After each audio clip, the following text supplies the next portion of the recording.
Well, first, friends, thank you so much for everything.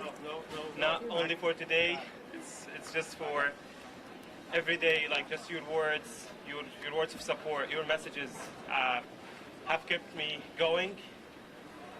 Still, the fight is far from over. The genocide is still happening in Gaza. Israel is still waging a full war against Palestinians across Palestine.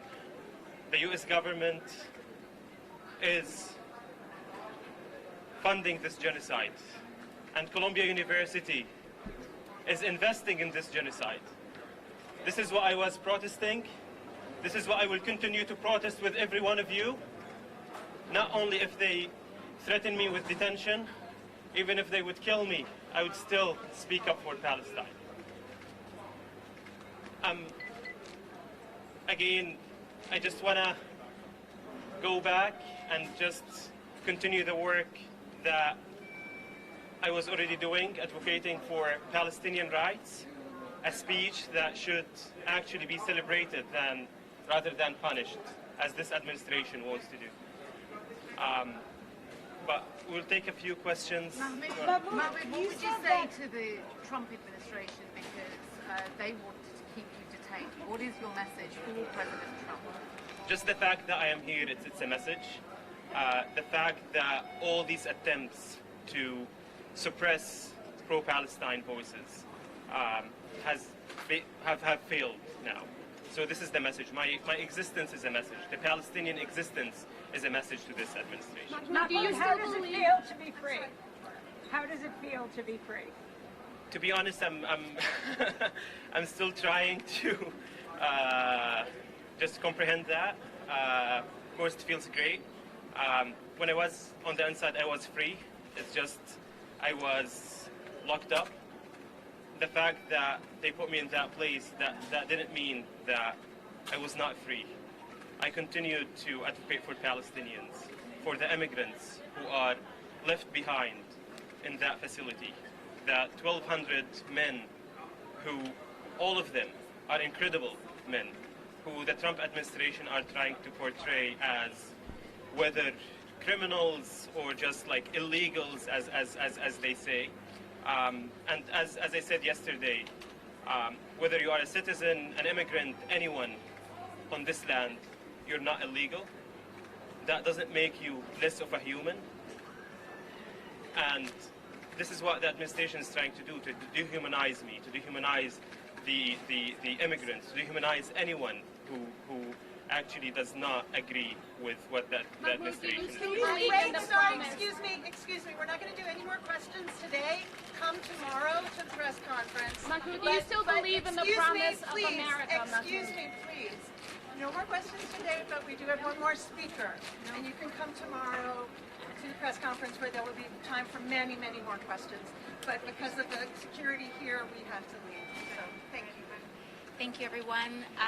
First of all, first and foremost, I think we speak on behalf of so many people across this country, across the state of New York, but also across so many communities in the United States, and welcoming Mahmoud home to be here and to be reunited with his wife and his newborn son.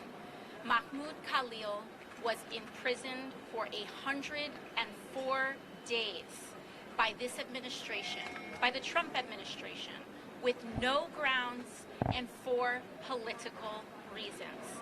Because Mahmoud Khalil is an advocate for Palestinian human rights, he has been accused baselessly of horrific allegations simply because the Trump administration and our overall establishment disagrees with his political speech. This was a forum, his detention by ICE, being taken from his home, as well as other advocates, Ms. Ozturk in Boston, Massachusetts, ripped off of the street, being taken is wrong, it is illegal, it is a violation of his First Amendment rights, it is an affront to every American, and we will not allow and we will continue to resist the politicization and the continued political persecution that ICE is engaged in. And so we welcome Mahmoud home. We will continue to support. I also want to thank the incredible work of CCR, the ACLU, IMEU, and many other advocacy organizations, the lawyers and organizers on the ground who have supported his family. And I have to, of course, thank my staff in office, Maureen Akhtar, who has done so much incredible work as well in ensuring that Mahmoud gets the justice and dignity that he deserves. And so right now we hope that, and we wish for Mahmoud and his family to be able to enjoy some peace after an incredibly difficult 104 days. But we also have a path ahead of us. This is not over, and we will have to continue to support this case. And I also want to thank, I know we have representatives from Senator Schumer's office and others, because everybody agrees, everyone agrees that the persecution based on political speech is wrong. And it is a violation of all of our First Amendment rights, not just Mahmoud's. Thank you very much. What does Mahmoud Khalil's release mean for President Trump's immigration agenda? I think the thing that we know first and foremost is that the Trump administration knows that they are waging a losing legal battle. They are violating the law, and they know that they are violating the law, and they are trying to use these one-off examples to intimidate everyone else from not going to school, from not using their speech, etc. And so we hope, we've seen that a judge has tossed out their actions not just once, but twice, and we hope to continue to advocate for the administration to follow the law, frankly. Thank you. Free Palestine! Free Palestine! We will do some Q&A with Baher and Ramsey if you want. These are attorneys, and they will answer questions. What time is the price of tomorrow? I think it's 5:30, but we'll send out an And advisory. is it St. John? What? St. John that time?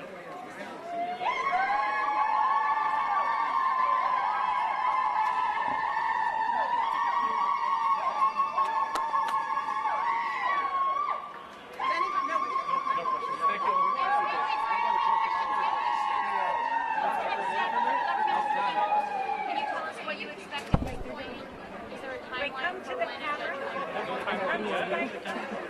No timeline yet. Hey guys, They're going to sleep in first, sir, back up there. thought everything was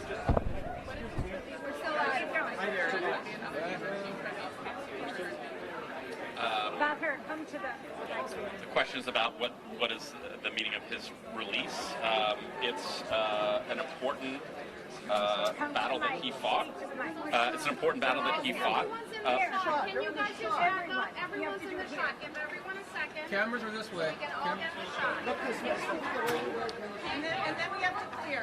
Spell your name and who you are. If you just who you are and where you're with. I'm Baher Azmi, ACMY for the Center for Constitutional Rights, one of his attorneys. This is an incredibly significant and important victory, although one that came far too late. And as much as we're celebrating, I think we can't fully let go of the outrage that Mahmoud had to fight for so long and so hard against this outrageous and unconstitutional government conduct by the administration, namely to persecute him simply for advocacy for Palestine and dissenting from United States foreign policy. I think Mahmoud and Palestinian advocates are still the tip of the authoritarian spear with this administration. But collectively, I think people want to keep up the resistance and keep up the fight for justice in Palestine. We just have to be a little bit more mindful when we do it. What's your Fellas, we message? got to clear this area. We're in an access where we got to clear this area. All right. So the DHS yesterday referred to the bail order as the actions of a lone judge. I was wondering if you had a comment on that. That's like, yeah, that's a sort of comment that's consistent with their general ignorance about how a constitutional system works, how a democracy works. A federal judge reviewed the constitutional arguments presented and did what a federal judge is supposed to do. The immigration judge basically works for DHS and reaffirmed DHS policy. What matters is a federal judge, by the way, who's the 6th to rule against the administration, far from rogue. This judge and not the administration, and Mahmoud and not the administration, understands how the Constitution works.